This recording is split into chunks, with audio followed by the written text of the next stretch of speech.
Click subscribe to get daily Manchester United content from passionate Reds, only on All for United.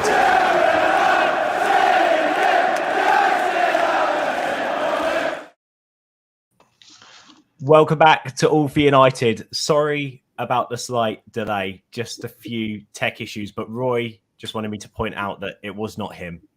His tech was fine, and he was sat there with a smug smile on his face as everyone else was dealing with their issues. The tech king over here is Roy Cavanagh. As you can see by your screen, we have got Red Royalty tonight. We are back with our Busby Babes Specials with the Manchester Munich Memorial Foundation, and of course Chairman Patrick Burns is with us, and we've got authors and historians Tom Clare and Roy Cavanagh, MBE, back with us as well. And of course today we're chatting about another one of the Babes, and I thought it was quite telling. Do you know what? It was difficult to come up with the words, not just for the thumbnail but for the title today, because there is a real story behind Jackie Blanchflower, and I thought it was quite apt to talk about the blossoming career that was lost in the Munich tragedy. So much was lost during the Munich tragedy. And I know, Roy, this episode for you, usually I come to Patrick, but I want to come to you first of all this time. Without dwelling too much on it, I get the feeling that this episode is quite personal to you because you spent quite a bit of time with Jackie after his career. Yeah, that's correct, Ben. I would slightly disagree with you there, where you were saying, his blossoming career. At 25, Jackie Blanchflower was virtually the finished article. He was a marvellous footballer, a top footballer. And then in later life, when he moved on to after dinner speaking, I often hosted him around the country, and a great bloke, very laconic, cigarette in his hand, and a lovely delivery. But a man who played at number 4, 5, 6, 8, 9, and 10, and not just once, on many occasions for Manchester United's first team, and even in goal, which we'll come to later on, I'm sure. But he actually played in goal in a full game in a post-season tour of Scandinavia. He played the whole game. And then, of course, there's the 1957 Cup final we'll get to. And I think his drawback was the fact that at number 4, Eddie Coleman was just that bit better. At number 6, Duncan Edwards was sublime. At number 8, Billy Whelan and Bobby Charlton were brilliant. At number 9, Tommy Taylor was the best centre-forward in the world. And at number 10, Dennis Pilot was one of the most underrated footballers going. So you just come back to the number 5 position, which he vied with at the end with Mark Jones, and they were totally chalk and cheese. Mark Jones was the archetypal centre-forward, won the ball comfortably, and Jackie was like before his time in a lot of ways for a centre-half. If you can imagine the way Martin Buchan played, he used to see where the ball was going to go and intercept, which in the 50s wasn't a necessarily top virtue of big centre halves. But Jackie, once he got the ball, of course, he had the total abilities to use it. And I know for a fact that Matt Busby was dreading him ever coming through the door and saying he wanted to transfer, because he could have walked into any other side. And at the end, towards the end of 57, Busby openly said that he thought that Jackie was the best centre half in Europe. But he just dropped out of favour just before the crash, about 2 months before. But a great footballer and a great bloke, and I'm really looking forward to this tonight. And someone like Tom, who I admire tremendously, I'm sure he will have other stories to mine. And Pat, obviously spoke to the family and everything, and we'll have his 2 pence worth to say. Yeah, we've definitely got the best panel possible to be able to talk about Jackie Blanchflower tonight and remember his his career and remember his career after being on the football pitch as well. But as we always start these shows, we'll come on, we'll talk about his abilities, we'll talk about his upbringing, we'll talk about him as a person as well. We'll talk about him as a player and watching him and memories of watching him. But let's start at the very beginning. Patrick Burns. We always have this conversation at the start of these shows. For Manchester United fans out there, Jackie Blanchflower, what can you tell us about his role within the Busby Babes, and what can you tell us in terms of who is Jackie Blanchflower? Hi, Ben. Thanks for unmuting me. So Jackie, unsung hero, I would say. Absolutely Mr. Versatility. He started off as an inside forward, and I think in his 106 games for the club, or something like that, he scored 27 goals. He was really good in the air, great distribution of the ball. But Matt Busby saw something in him and put him in at half-back. He was the first Irish babe. And when he came to United, he was only 16. And Johnny Carey took him under his wing. And he had his debut on the same day that Roger Byrne had his debut against Liverpool. Our last programme was about Roger, wasn't it? I know it's some time ago. But the start to their United career couldn't be more marked because, you know, Roger went on for this incredible run in the team. Jackie was played at halfback, but that Johnny Carey didn't play there that day. He was covering at fullback, but it was Johnny Carey's position. So it probably took Jackie longer to settle into the team, but he really was that sort of, you know, valuable asset, that nugget that, you know, wherever you put him, he wasn't going to let you down.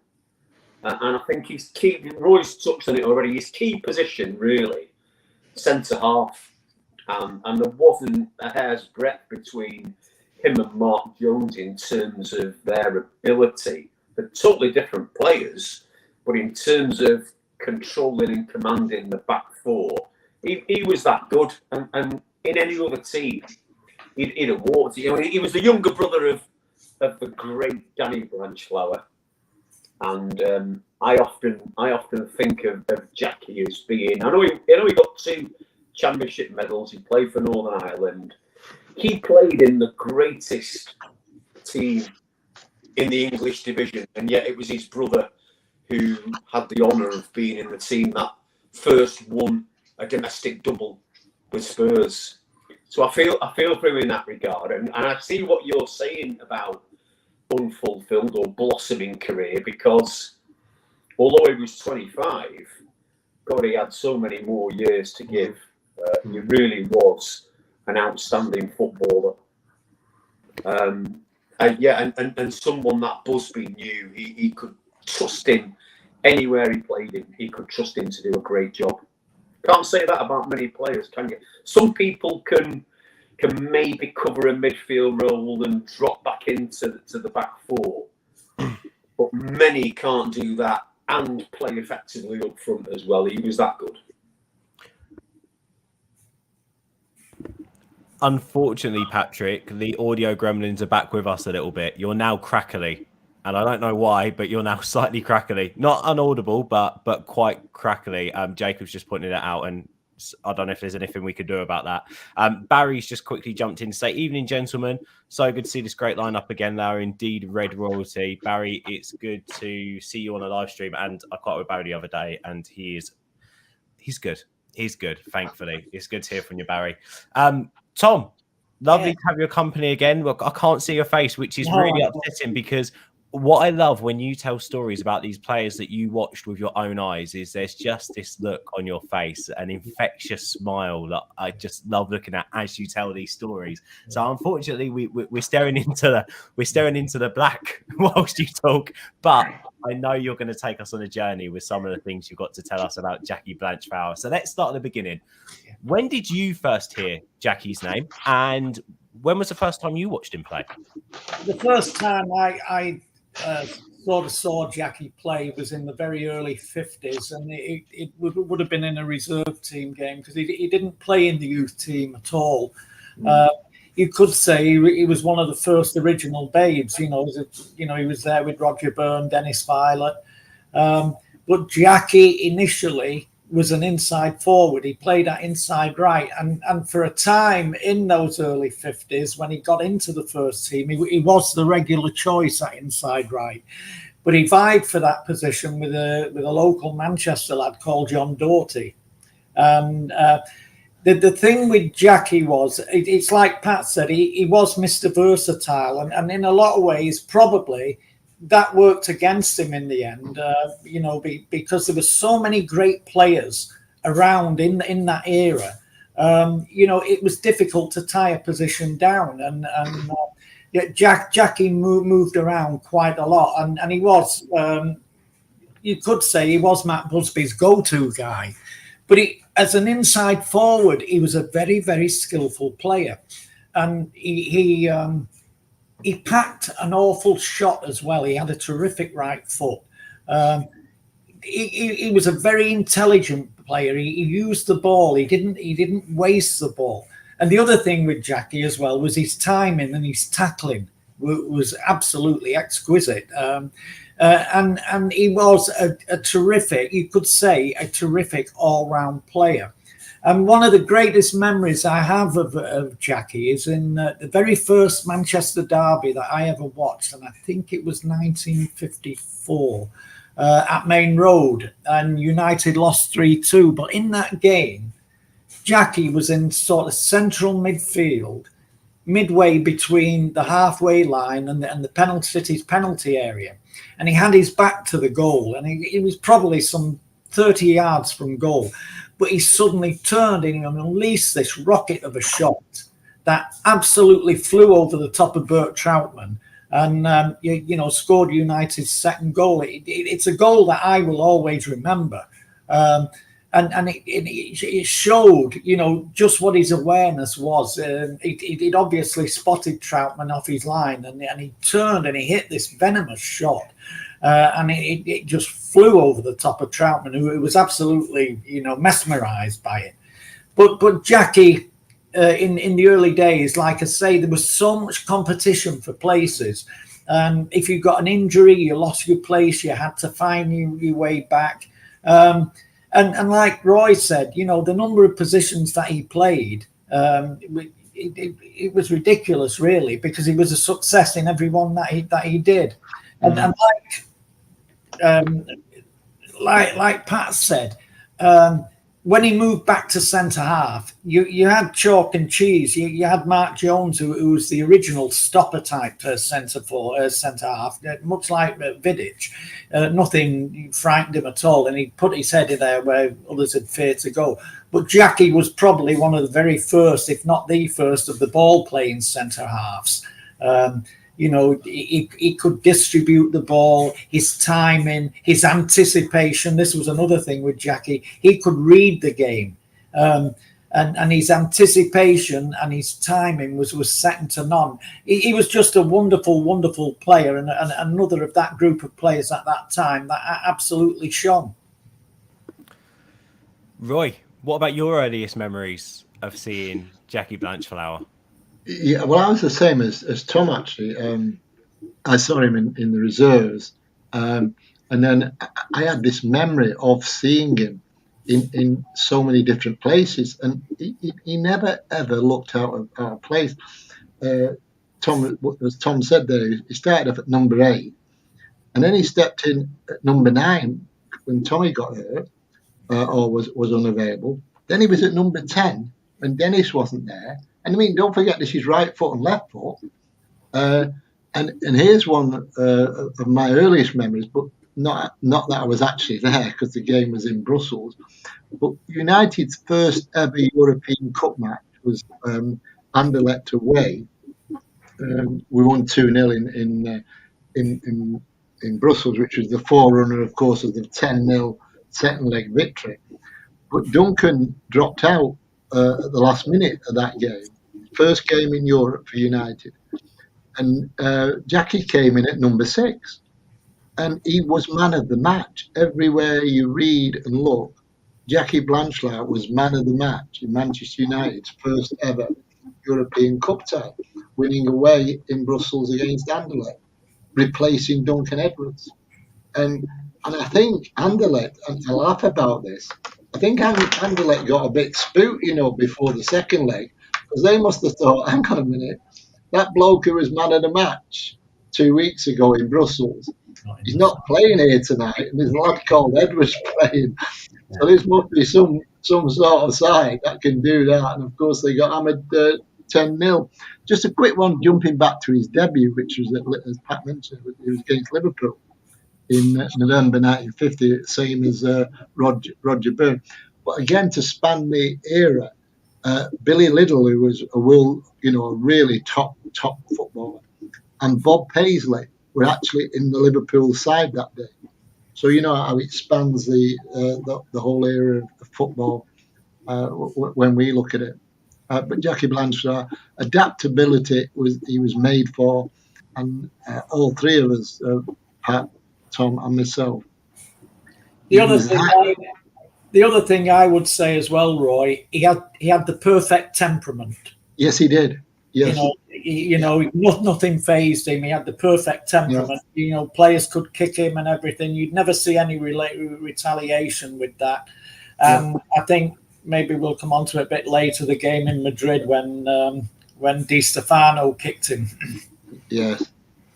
Yeah, that was a bit naughty. I mean, Matt, I think it's in My Story, which he wrote in just before the crash. Now, of course, they updated it.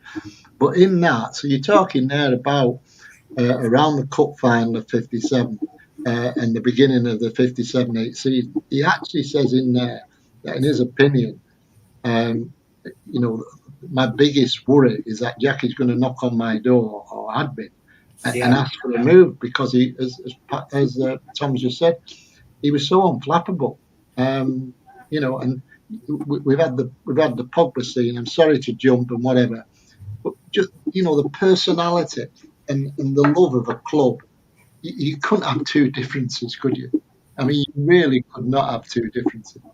If you want, we can hit on that Madrid game in a second, but it's also just made me go back to an earlier tweet from Patrick Burns, who has tweeted when we said we were going to do the show, and his tweet was, while Jackie Blanchflower's career was cut short at a very young age as a result of his injuries in the Munich air disaster, for me the standout moment will always be that he had the courage to go in goal during the 1957 FA Cup final due to the injury Ray Wood suffered after a tackle. To which then Pete Molyneux's reply was, maybe more GBH than tackle, ? But I think it just fits in with the temperament piece, and you mentioned there about him getting kicked and pushed aside the Di Stefano side. Tom, was this an ongoing thing with him?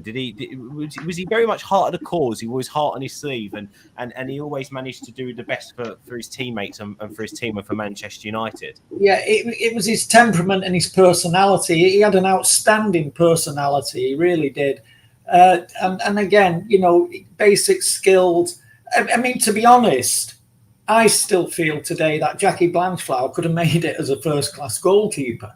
He did. He played in goal in a lot of the practice games, and anything that he was asked to do, he would do it, and he would do it, top class. He would do it with everything he had. He'd give it his whole. And he was that sort of player. He was so unlucky in a lot of ways that there was such a great group of players together. And they all found this. To lose your place in that team, it took some getting back, because once you got that shirt, you wanted to hang on to it. And he did have a little bit of bad luck with injuries as well. He lost out on quite a few injury situations. But he would give it 100% to the cause. There was no two ways about that, and even when he was left out of the team, there was never banging on the door for a transfer. There was, there was never throwing his dummy out and, saying, I want away from here. And it was just, all right, get back in the reserves, get your head down and get your place back in the first team. Tom, I think the only centre forward that caused him problems was Bobby Smith when he was at Tottenham. who was a big blustering centre forward. And I remember going to the game with Spurs in November, end of November 1957, which actually turned out to be Jackie's last first team game for United. And Tottenham beat us 4-3. And Bobby Smith got a hat-trick that day. And, but then again, like we mentioned there about Mark Jones, that centre forward was the norm. But on this particular day, and one or two others, Bobby Smith was his only Achilles heel that I saw. Yeah, Bobby Smith though was a handful for any centre half. Yeah, he was. He was a big barnstorming centre forward. He was a big lad. He 6 foot tall. About 13, 14 stone.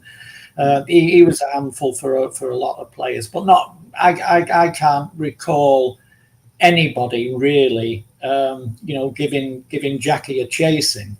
No, Jackie, I think you'll agree. I think, Roy, Jackie played with his brain. Yeah, well, I mentioned Martin Buchan. Earlier. Very similar. Yeah. Very similar. I think Tom. I mean, I can mention, but I think it would be good just to mention that Di Stefano scenario, because obviously he had Di Stefano in his pocket for 60 minutes, and then he got absolutely hammered, didn't he? Yeah, well, it should have been sent off, this Di Stefano, because he actually kicked him. He kicked him to the ground, and Bill Folks had to get in between them, and he picked Stefano by the throat. It was an absolute callous foul, but it was the frustration that he was such a world-class player that during that first hour of that game, he'd hardly had a kick of the ball. And, for a great player as Di Stefano was, for him to resort to that tells you, it shows you the pedigree that Jackie Blanchflower was. I think that says a lot. And I think what I'm getting from this, and Patrick, let's come over to you. Let's see if we can hear you properly now, because I really, really want to. We've always spoken on these Busby Babes specials of how much camaraderie was in that side, and how much every single player in there had a love for the shirt, but also love for each other within that group. So Jackie Blanchflower, how he fitted in. He was just a perfect player for Sir Matt Busby, wasn't he? He's a perfect player for the babes around him as well. Let's see if we can hear you any better now. Is that any better? Loads better. Take it away. Yay! So yeah, I was fascinated listening to Roy and Tom interact there about Jackie Blanchflower. We touched on the '57 Cup final, and really. Tommy Taylor scored an absolute brilliant header that day. Had we won that game, we'd have been the first English club to win the double. Not Jackie's brother's Danny Spurs team 4 years later. But isn't that a mark of the man? That, okay, you've been tried in goal. I don't know whether that was a deliberate ploy or just an in case of scenario that Busby covered. Because Roy said he played him in a pre-season touring net, and he'd done really well. But, you played in a cup final, and all of a sudden, your goalkeeper's assaulted, and you've got to go in net. And you don't crib and carp. You get on with it, and you get in net, and you try and help your team win the cup. And it's a really good trivia question. The only Manchester United outfield player to wear a cap in a first-team competitive game.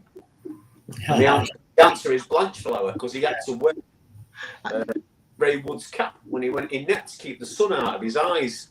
And he kept them out. I think they scored in the late 68th, 69th minute. He was pulling off brilliant saves. And that was with 10 men. So he really was. I think Tom called him the go-to guy. And he was the go-to guy. There's nothing you couldn't ask of him that he wouldn't do for his mates, for his team, for his club.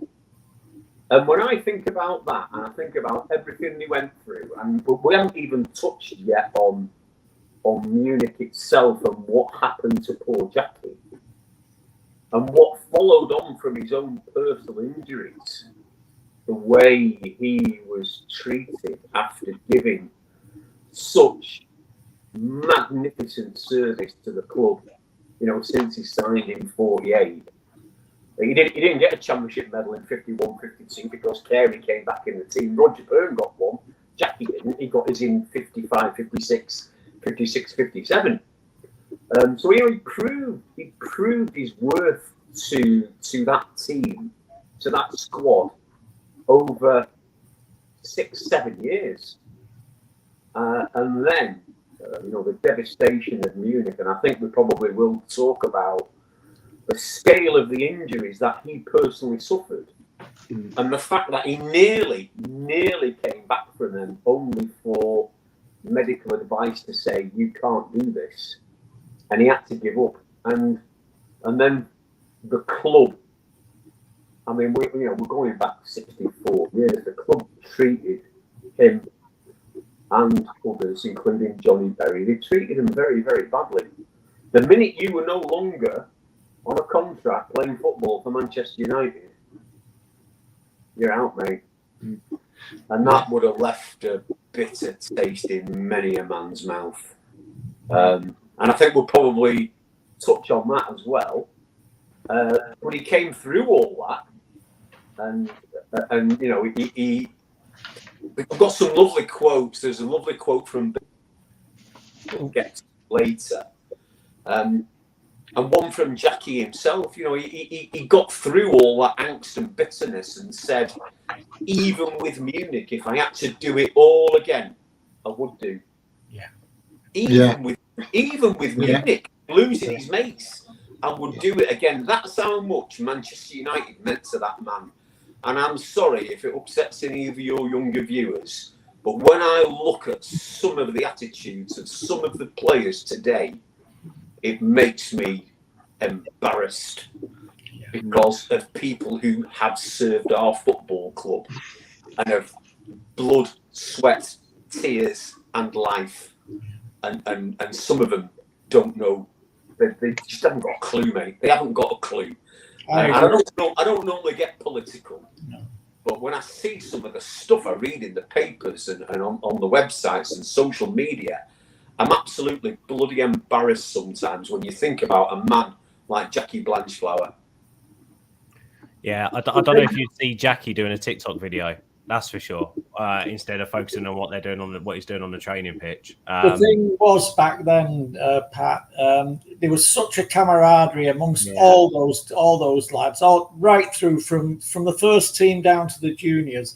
And the other good thing is that Busby and Murphy and the staff, if they had an inkling that there was a bad apple in that group, they were gone. They were out. There was no messing about with it. They were gone through the front door quickly, and they grew that family feeling that enveloped the whole club. And Roy will tell you the actual effervescence and vitality that was in that group in that early 50s that came through. I just wish that everybody could have seen it today. And like you said, Pat, I agree with everything you say. A lot of them would be shamefaced if they could watch that and watch what Manchester United meant to that group of lads. I think it's interesting. There's two Irish players that we talk about. I mean, was Johnny Carey when Liam Whelan came to the club, and Johnny was about to retire. But Busby and Murphy got Johnny Carey to meet Billy Whelan when he came over on the boat train. And then when Harry Gregg signed for United, Jackie Blanchflower was brought with Matt and Jimmy to meet Harry when he joined. And it turns out those two, Harry and Jackie had been schoolboy teammates for the Northern Ireland schoolboy team. When they were back in Belfast. But as Tom's just said there, it was that whole link of bringing people together who knew and could reassure the comradeship and everything. Sorry, Roy, I was going to say, can we hit on Munich now? Because I feel like we haven't spoken about what happened to Jackie. Would you like to? Well, I mean, Jackie was the last player, I'm pretty sure, to be released from the hospital. And at one stage, he was in a ward with Frank Taylor, who was the journalist, the only journalist who survived. And he said the only problem was a great bloke, Frank. He said, but he was always on the bloody phone to his office with the stories, while they were. But I mean, his injuries, his kidney, his pelvis, he broke 13 ribs. I mean, seriously, he must have been. Well, he was fit, but he must have been a bloody fit man to have survived. I think also, Roy, that his right arm was nearly severed at one point. Nearly severed, yeah. Harry did tourniquet, didn't he, with his tie and everything. But I mean, his injuries were just incredible. He had this marvelous spirit. I think Pat mentioned it there. He was convinced in himself that he was going to come back. He was going to come back. He was going to come back. He was only 25, and of course, Northern Ireland. He was pivotal in Northern Ireland qualifying for the 1958 World Cup. He was pivotal. He played in all the games, the infamous game with Italy, when they beat Italy 2-1 in Belfast to qualify. He was playing centre half. And when you think Northern Ireland got to the quarterfinals, Harry was the goalkeeper of the tournament, but got to the quarterfinals. I mean, Jackie at centre half. Might have even taken a bit further, but he never forgot it. And I think we'll come to it a little bit later. But I had lots and lots of times when I was sat alongside him around the country hosting in dinners. And as Tom's just mentioned there, one of the men he was talking about, and a lot of people sadly will not recognise the name, but he died on the crash. And was United through and through, was Tom Curry, the trainer. Yeah. And Jackie and Tommy Taylor were massive mates. And they after a game on a Saturday in Manchester, it was Bellevue for them two, dancing with the girls and having a good drink. They called him the Guinness double act. And Tommy Curry was the butt of a lot of tricks that they played. But that's just that comradeship. It's just that team. It's just that life. In fact, Roy, if we remember back to the immediate days after Munich, Jackie was one of the ones that was not expected to live. I mean, Dr. Maurer said, Berry maybe. He said Blanchflower. I don't think so. He was in such a bad way with his injuries, and it just shows you when you look at the whole spectrum of those lads that were really badly injured in Munich, just how their fitness helped them. Yeah, many other mere mortals would never have recovered from that. But Tom, can I ask you a question? Because you mentioned there about a doctor, and I don't know if this was maybe after, maybe someone you've spoken to since then. But at the time, after I've never asked this question. Really want to know. At the time when the tragedy happened, obviously you didn't have social media or even live press those days, but obviously you would have known that something had happened. How did you go about getting your information? How was information filtered to you? Was it just radio? Radio and the newspapers, yeah. There was no Instagram, Facebook, anything like that. Even television. I mean, when I was a young kid, we didn't even have a television in the house till I was 15 years old. It was mostly through the newspapers. How do you remember listening, or do you have any stories of friends or any relatives who would at that point have been listening to the radio religiously to find out updates? Was there? Well, we all did. I mean, to be honest, I first heard about the accident. I had a little job when at the time in Munich. I used to deliver pet foods to different companies around the city centre. There was a pet shop at the bottom of Russian Road who used to pay $7 and $6 a week, which was huge, and helped my mother out. And I used to walk around all these businesses delivering their pet food for the guard dogs and what have you. And they all knew I was a United fan. And I was actually coming down Store Street, which runs underneath what is now Piccadilly Station, the rail station. It was then London Road Station. And right across from there, across London Road, there was a pub on the corner, a Wilson's pub called the White Hart. And there was always a newspaper seller. And this would have been about just after 4:30, getting to 5 o'clock. And just as I got across to the White Hart, there was the newspaper seller was putting up a placard which was saying United's plane crashes at Munich.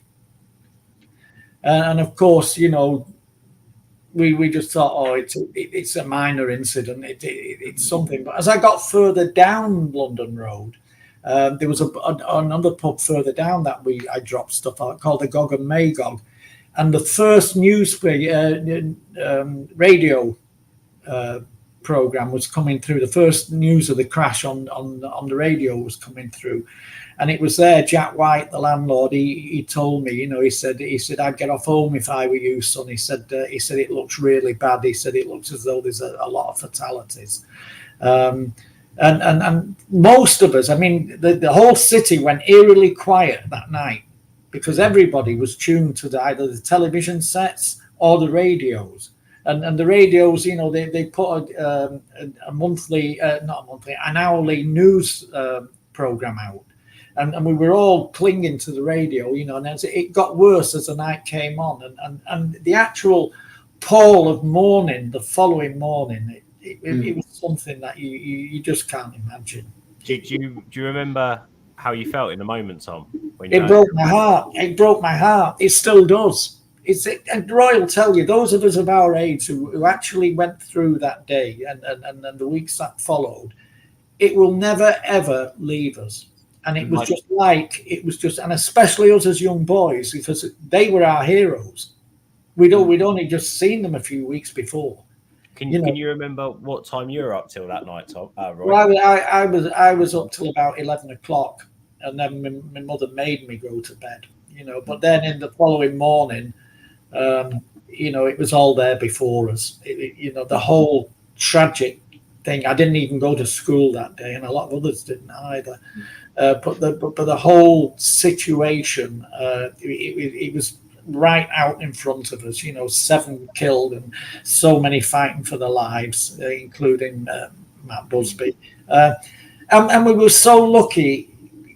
When you look back, we were so lucky to have a man of Jimmy Murphy's caliber, and that he'd been allowed not to travel to Belgrade, you know, because without Jimmy Murphy, and I think we all agree on this, the club may well have folded. Roy, I can tell by your face as Tom was talking. Then there was a lot of emotion. Do you want to share any memories you have of that? Yeah, well, I can seriously. Tom's 100% correct there. I mean, I was 10. And it's hard to think back that how can someone 65 years ago, remember vividly that Thursday. But I tell you now, I could take you through that Thursday from English time, 4 o'clock, right the way through till 10 o'clock at night. Should we do another show on that? Should we do a timeline show where we actually remember? Would be brilliant. Yeah, because the only thing I would just throw in now for that, Tom was right about the how did you find out? The newspapers, of course, in those days, Manchester had 2 papers, Manchester Evening Cron and a Manchester Evening News, and you would get 3 or 4 issues anyhow a day of the paper. But on that, you know, it was rolling. And I think you could do a very interesting show because an artist lady in Wales called Gail Rogers, who's as far as I'm aware, her mother was a cousin of Duncan Edwards. She heard me speak at the dinner with Pat and Tom last November, and she picked up my memories of that, and she's just done a little booklet. It's only about 20 pages. It's called Roy's Memories, and you know, she encapsulates, you know, the tears that I had, and I can remember it vividly that day. And it's 64 years ago. I'd love to do if we could see Tom and do that. I'd love that. So let's I'll tell you something. What I've got now. I've got copies of all the newspapers for the 3 weeks after the crash. And what I do, and I'm delighted to do it for you, is to copy them and send them all to you, to each and every one of you. And it's a chronological order of the newspapers from the day of the 6th of February right through to the end of February. And when Duncan died. Yeah, it's amazing what you will find out within them. But I'll pass them together and get a copy of the meet, because I think they're worth keeping. Wow. Sorry to deviate there. Sorry, Patrick, you wanted to mention something then when we was talking about Jackie and as us. I know we deviated the accident. I know we deviated there slightly, but do you want to jump in what you wanted to say? If I can remember, it was that long ago. That was one of the best questions I've ever asked in the history of me doing interviews, by the way. When they were talking about Tommy Taylor and Jackie, it popped into my head. And then I was just musing on the guys talking about, living through it. But I would say to every Manchester United fan, when you're remembering the Busby Babes, particularly on the 6th of February, if you've not got a lump in your throat and tears in your eyes, then I wonder if you're my kind of Manchester United fan. Because it's hard. It is. Tom's been stood by me in Manchester Flats, where I've been leading the ceremony for the Babes, and you look out at a sea of grown men who are crying their eyes out, and that's how it affects people. It is a pilgrimage, and it's really spiritual. And I would say anybody who's watching this, if you've not been to Manchester Flats, go at least once in your life and pay your respects to where that great team fell. The thought I had was about Tommy Taylor, and Jackie liking a pint. And after the dinner at the Majestic Hotel, which was put on by the Yugoslav FA, they asked Busby could they go out for a few beers, and he said yes. So a few of them went out, and they came back at the allotted curfew, and then a few more of them slipped out again, and that included Taylor and Charlton and Blanchflower. And they went to an area, some of the Red Star players took them out to an area called, I've just been typing it out, Camaraderie in city centre in Belgrade. It's beautiful, bohemian, now very modern, lots of bars. But they just went out like normal lads, having played a game of football, got through to the semi-final against AC, and were going out for a few beers. Covert beers that they probably shouldn't have been having, but they were due to play football again on the Saturday. But they were no different. They were no different to us, going out with your mates after you played a game of football, and laughing and joking, and that's exactly what they were like. And Jackie Blanchflower was very much part of that camaraderie, that nucleus of friendship and brotherhood. And it must have. When you think about the likes of Harry and Bobby and Jimmy, Billy Fowkes, it must have broke their hearts. Johnny Berry, Jackie Black, to leave those boys behind and never get to see them again.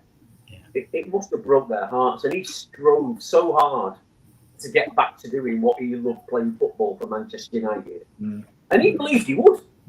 And it was only the medical advice saying, "I'm sorry, mate, your kidneys are napped. You're not coming back." Yeah. And I think that's why he appeared in the song "The Flowers of Manchester."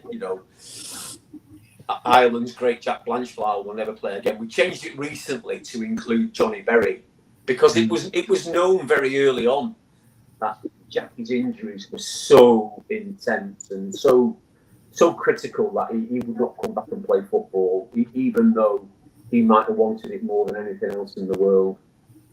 For us, then, for us, the memory of the last time we actually saw them, and for me, the actual seeing them playing was against Ipswich in the Cup, and those memories never fade.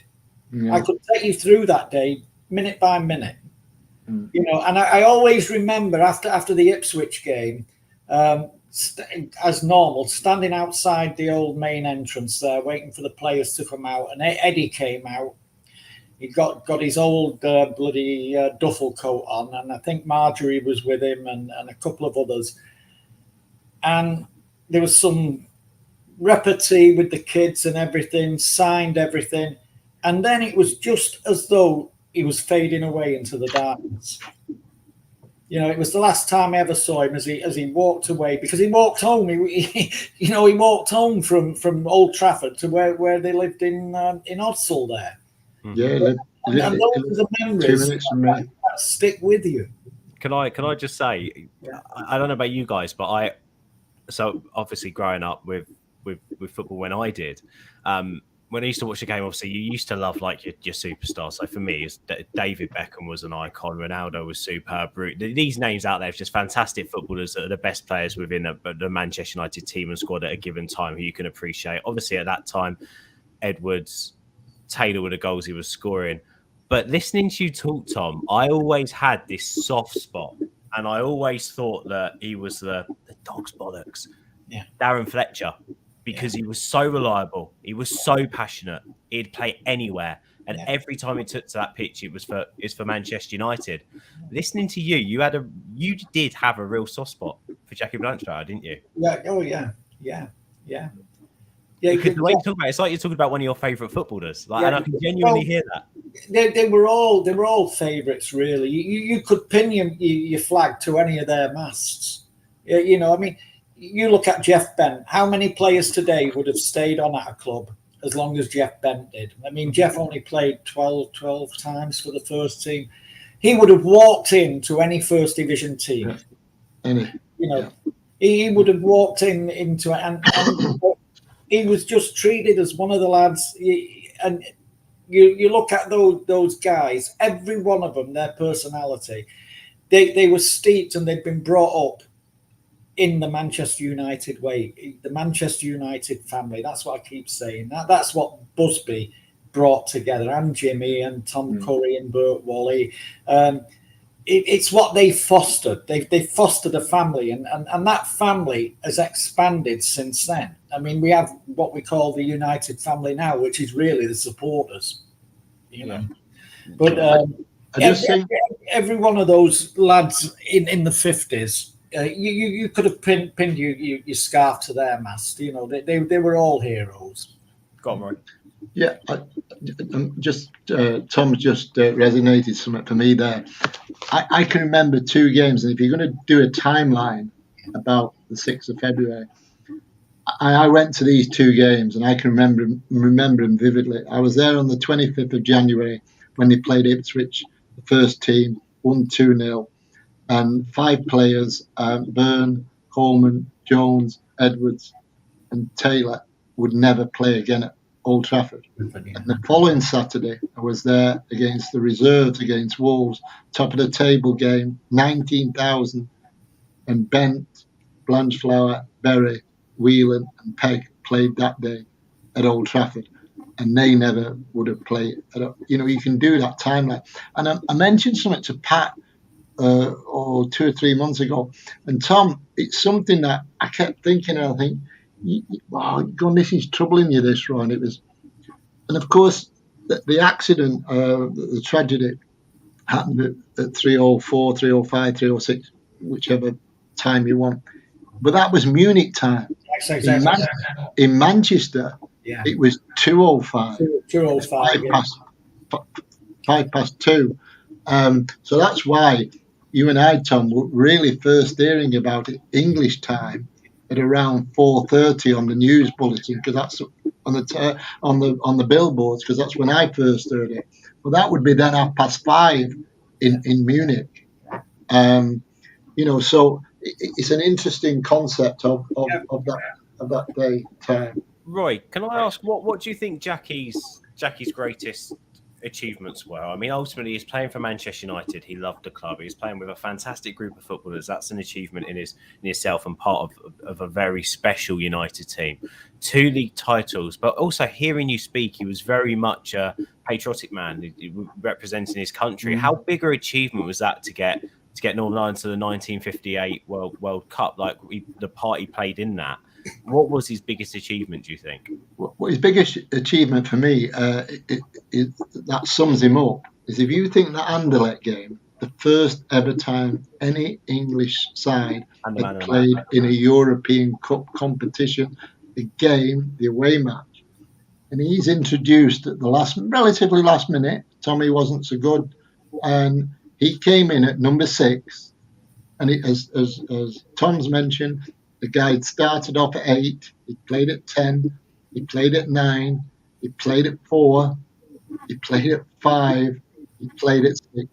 He stepped into that side on that day and was man of the match. And then in the cup final in '57, when the backs were to the wall, we needed somebody to go in goal. And he went in goal, and seriously, you wouldn't have known it wasn't Ray Wood, if you understand the Irishism, excuse the pun, of that.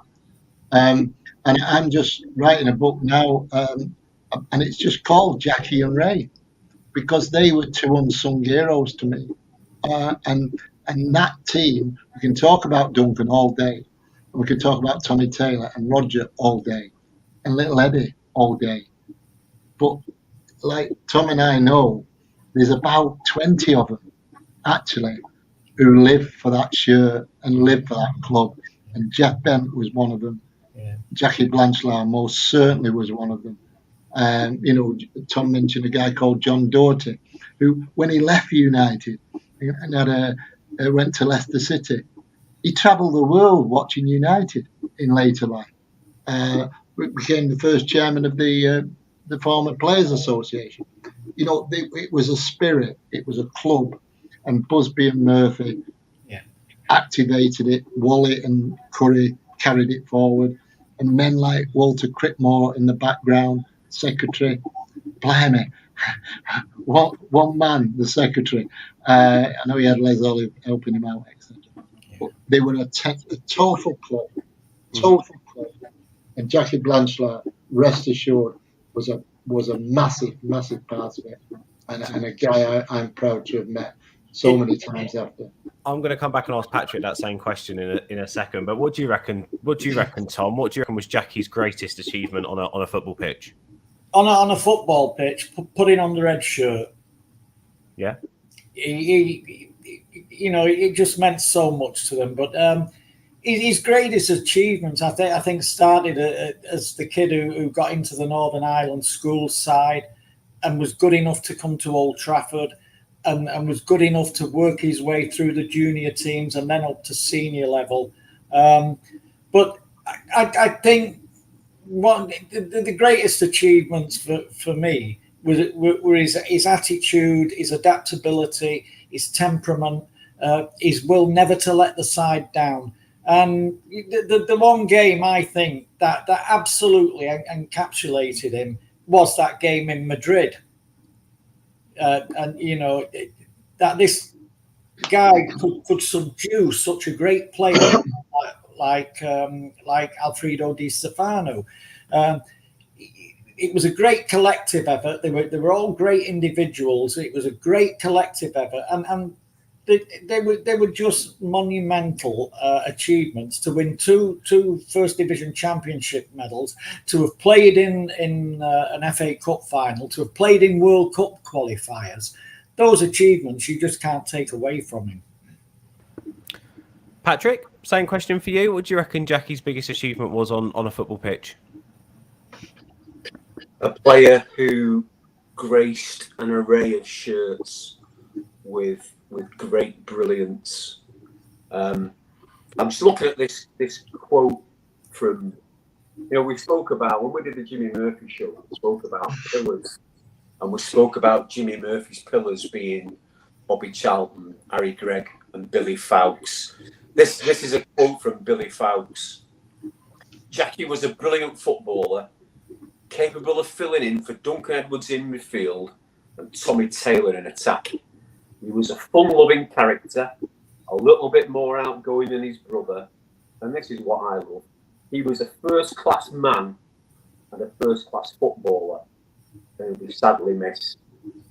I was chatting with the lovely Pete Martin earlier on this evening, and he was telling me that said, this show's coming on, make sure you watch it, Pete. And he said, I met him at a barbecue once or a fete.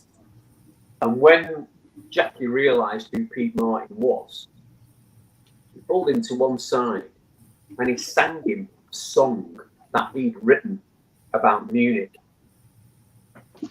And when he passed away, Pete, after the fullness of time, he got in touch with Jackie's family and said, did any lyrics ever get found? Because Pete wanted to record it, but sadly they couldn't. Can you imagine that? That's the mark of a man. And Harry used to write poems about his brothers that he lost. And there's Jackie Blanchflower writing a song about his mates and how they fell in Munich. I just think it's lovely. And then I think about his another one that Pete told me about, his great sense of humour. So a bloke comes up to him and says, Jackie, what religion was Georgie best?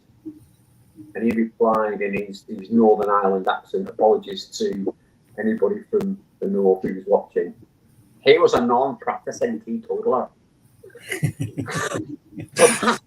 That says it all. And I did a little bit about Northern Ireland footballers who played for United, and I put them into groups based on their ability and their greatness. Yeah, then I'll let Tom and Roy have their say. First class, Georgie Best, Harry Gregg. Coming in a close second, Jackie Blanchflower, Sammy McElroy, Norman Whiteside.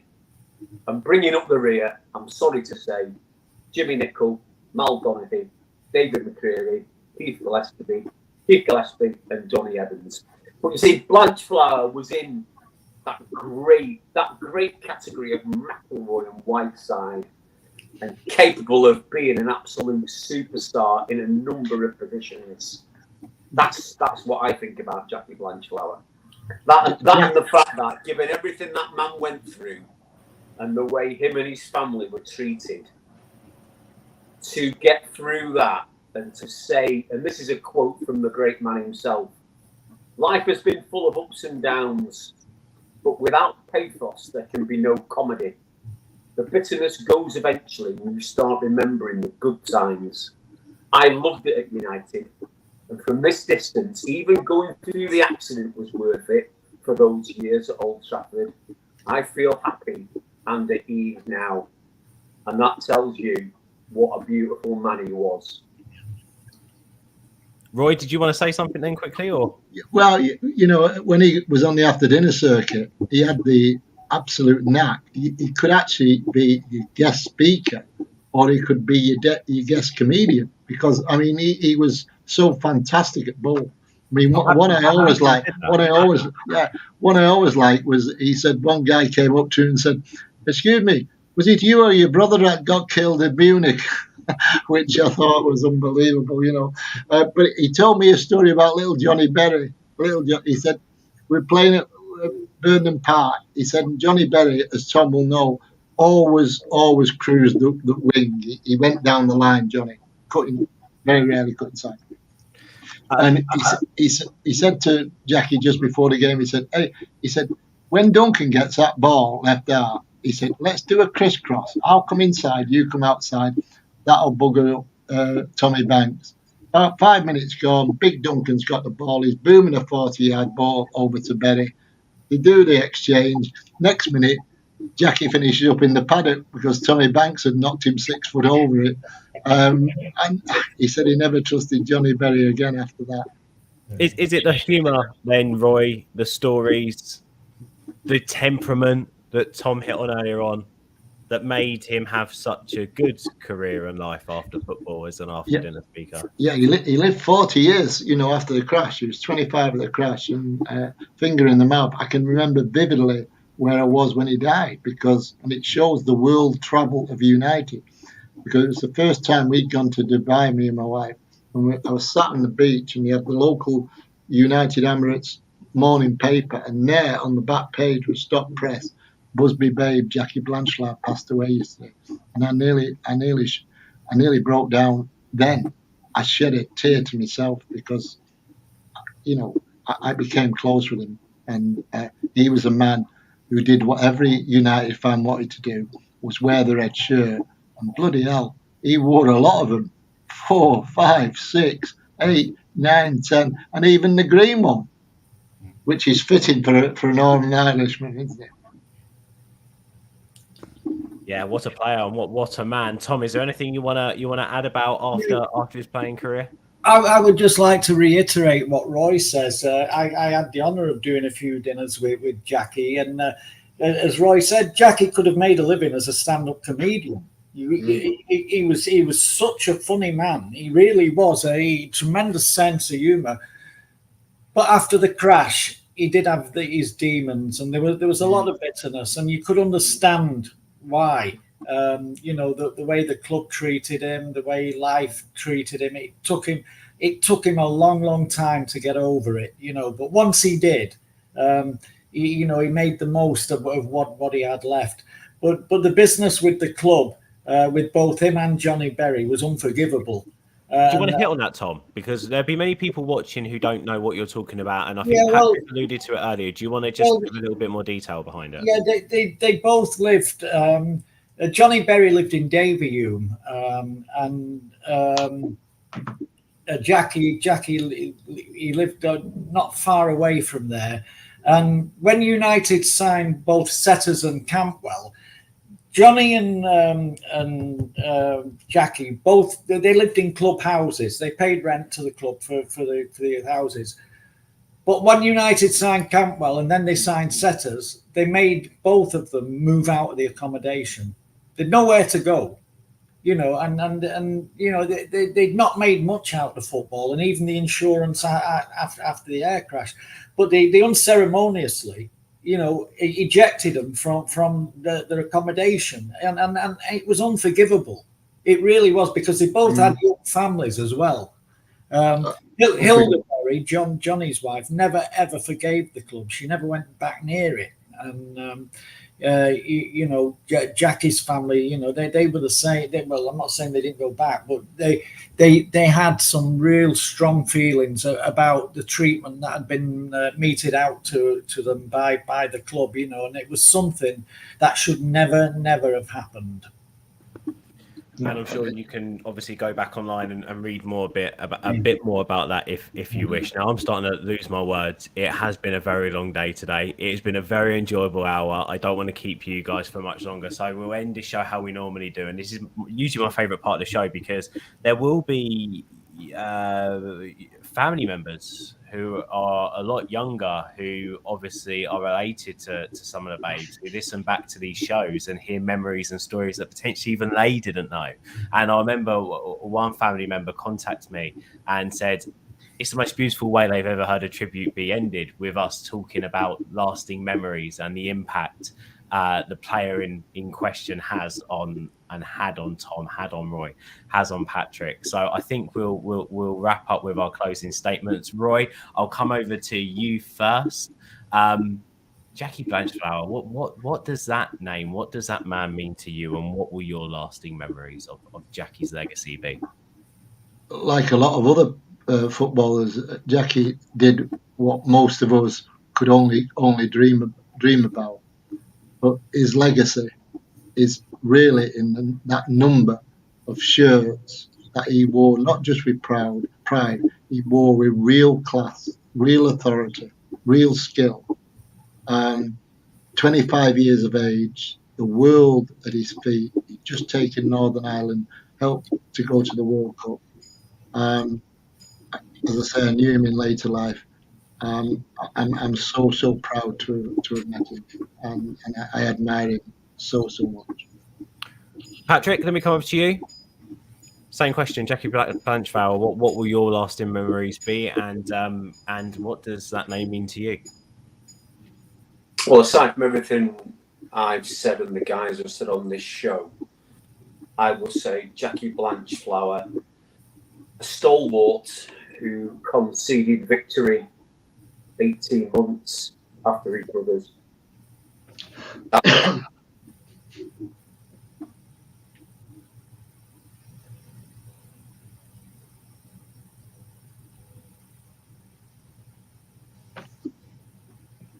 Hello.